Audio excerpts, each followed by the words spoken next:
इस हफ्ते निफ्टी ने एक बहुत अच्छी रिकवरी दिखाई और वीकली बेसिस पे निफ्टी एक रेंज बनाते हुए एक बहुत इंपॉर्टेंट पैटर्न बना रहा है। और अगर निफ्टी उस पैटर्न और रेंज दोनों का ब्रेकआउट या ब्रेकडाउन देता है तो उस डायरेक्शन में निफ्टी में एक बहुत अच्छी मूवमेंट आ सकती है। आपके हिसाब से मैं किस रेंज और पैटर्न की बात कर रहा हूँ, प्लीज कमेंट सेक्शन में बताइए। इस वीडियो में मैं कवर करूंगा कि मैं किस रेंज और पैटर्न की बात कर रहा हूँ और उसके बाद देखेंगे कि निफ्टी के अगले हफ्ते के लेवल्स क्या रह सकते हैं। वीडियो काफी इंपॉर्टेंट होने वाला है क्योंकि अगर निफ्टी ने उस रेंज और पैटर्न का ब्रेकआउट या ब्रेकडाउन दिया तो हमें बहुत अच्छी अपॉर्चुनिटी मिल सकती है बाइंग की और सेलिंग की। तो वीडियो बिना स्किप करे अंत तक जरूर देखिएगा। Hello friends, welcome to trade to spend. Nifty के वीकली एनालिसिस के एक और वीडियो में आपका स्वागत है। होप आपने हमारा पिछले हफ्ते का वीडियो देखा होगा जिसमें हमने अपने इस हफ्ते के लेवल शेयर किए थे। हमने जैसा मेंशन किया था निफ्टी ने ऑलमोस्ट वैसा ही मूवमेंट दिया और निफ्टी पूरा हफ्ता हमारी रेंज के बीच में ही ट्रेड करता रहा। अगर आपने वो वीडियो नहीं देखा है तो उसका लिंक मैंने डिस्क्रिप्शन में डाल दिया है और आपको ऊपर यहाँ पर आई बटन में मिल जाएगा। मैं रिकमेंड करूंगा कि एक बार आप वो वीडियो जाकर जरूर देखिएगा। हमने कहा था कि निफ्टी की इस हफ्ते का जो रेजिस्टेंस रह सकता है वो 19888 के आसपास रह सकता है और सपोर्ट रह सकता है 19479 के आसपास। और हो सकता है निफ्टी इस हफ्ते इसी रेंज के बीच में ट्रेड करे। पिछला हफ्ता काफी क्रूशियल था बिकॉज इजराइल ने वॉर डिक्लेयर किया था और काफी सारे लोग मेरे को मैसेज भी कर रहे थे कि अब क्या करना चाहिए, हो सकता है निफ्टी में बहुत बड़ा क्रैश आएगा, निफ्टी फॉल करेगा। बट मैंने सबको ये मेंशन किया था कि हमें टेंशन लेने की जरूरत नहीं है। हो सकता है मंडे ट्यूसडे को निफ्टी में एक फॉल आए, लेकिन वेडनेसडे थर्सडे से निफ्टी एक साइडवेज मूवमेंट दिखाकर फ्राइडे को निफ्टी में एक अच्छी रिकवरी आ सकती है। निफ्टी ने मंडे को एक शार्प फॉल दिखाया बिकॉज वो एक्सपेक्टेड भी था क्योंकि इसराइल ने वॉर डिक्लेयर किया था जिसका इम्पैक्ट पड़ना था।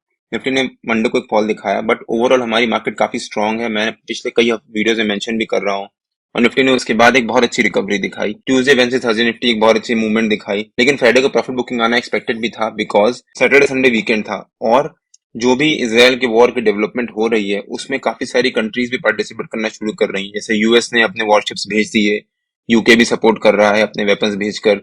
तो काफी सारी कंट्रीज उसमें पार्टिसिपेट कर रही हैं और अगर ये वॉर थोड़ा सा भी ग्रो कर गया तो हो सकता है ये वॉर और बड़ा हो जाए जिसका नेगेटिव इम्पैक्ट पड़ सकता है। इसी वजह से लोगों ने फ्राइडे को प्रॉफिट बुकिंग करी बिकॉज सैटरडे संडे को क्या हो जाए किसी को नहीं पता। सो लोगों ने सोचा कि it's better to be safe, तो उन्होंने अपना पैसा सेव किया। अगर सैटरडे संडे को कोई भी नेगेटिव डेवलपमेंट नहीं हुआ तो हो सकता है मंडे को निफ्टी में फिर से एक पॉजिटिव मूवमेंट आए और निफ्टी ऊपर की तरफ एक बहुत अच्छी रैली दिखाए। पिछले हफ्ते का हमारा सपोर्ट था 19479 और निफ्टी ने एग्जैक्टली हमारे सपोर्ट के पास जाकर 19480 से एक सपोर्ट लिया और वापस ऊपर की तरफ बहुत अच्छी रिकवरी दिखाई। और हमारा इस हफ्ते का रेजिस्टेंस था 19888 और निफ्टी ने 19843 के पास जाकर निफ्टी ने रेजिस्टेंस लिया। तो ऑलमोस्ट हमारी जो पूरी रेंज थी निफ्टी ने उस रेंज को कवर किया। और अगर हम ध्यान से देखें तो निफ्टी पिछले 4 हफ्ते से इसी रेंज के बीच में ही क्लोजिंग दे रहा है और 3 हफ्ते से तो निफ्टी इसी रेंज के बीच में ही ट्रेड कर रहा है और ना ही उस रेंज को ब्रेकआउट दे पा रहा है ना ही ब्रेकडाउन दे पा रहा है। वो कोशिश कर रहा है यहाँ पर, जैसे पिछले हफ्ते निफ्टी ने उस कोशिश करी और उसके नीचे सस्टेन नहीं कर पाया, वापस रिकवरी दिखाई। और अगर हम ध्यान से देखें तो निफ्टी वीकली बेसिस पे एक ट्रायंगल पैटर्न भी बना रहा है। निफ्टी यहाँ पर एक ट्रायंगल पैटर्न बना रहा है, यहाँ पर निफ्टी एक ट्रायंगल पैटर्न का ऊपर से रेजिस्टेंस ले रहा है और वही ट्रायंगल पैटर्न निफ्टी नीचे की तरफ वहां से एक सपोर्ट ले रहा है। तो निफ्टी वीकली बेसिस पे ये ट्रायंगल पैटर्न भी बना रहा है और इस हफ्ते निफ्टी ऑलमोस्ट उस ट्रायंगल पैटर्न के लास्ट लेग में है। लास्ट लेग मतलब ये ट्रायंगल पैटर्न ऑलमोस्ट इस हफ्ते यहाँ पर खत्म हो जाएगा।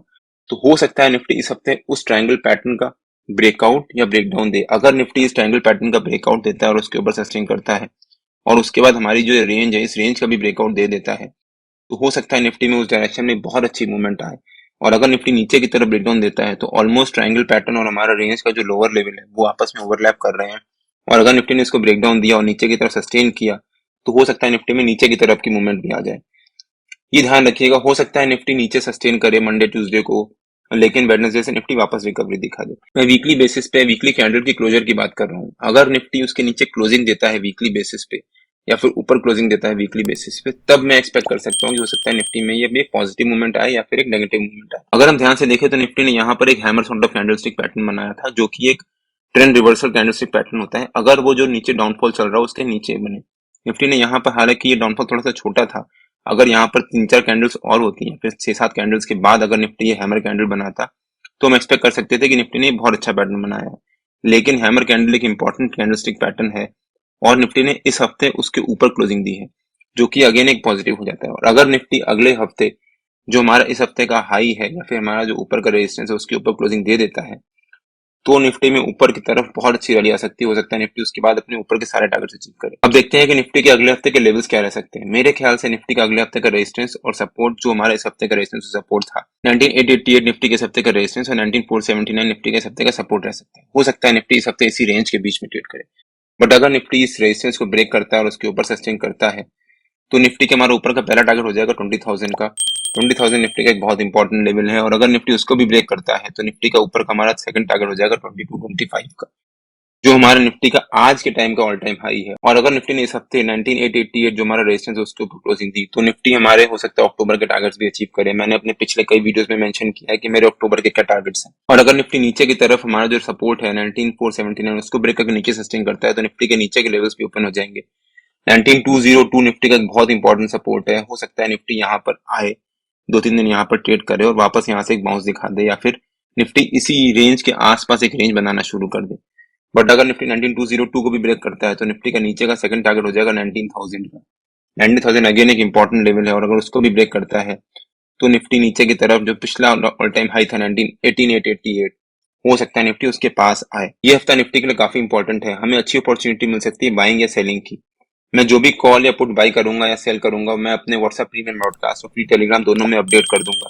तो अगर आपने मेरा फ्री टेलीग्राम चैनल ज्वाइन नहीं किया है तो उसका लिंक मैंने डिस्क्रिप्शन में डाल दिया है और आप मेरे को टेलीग्राम में ट्रेड टू स्पेंड नाम से सर्च मार्केट ज्वाइन कर सकते हैं। अगर आपको वीडियो अच्छा लगा हो तो please like share and subscribe और बेल आइकन जरूर हिट कर लीजिएगा सो दैट जब भी मैं अपना अगला वीडियो पोस्ट करूं आपसे वो वीडियो मिस ना हो। Till than happy trading and जय हिंद।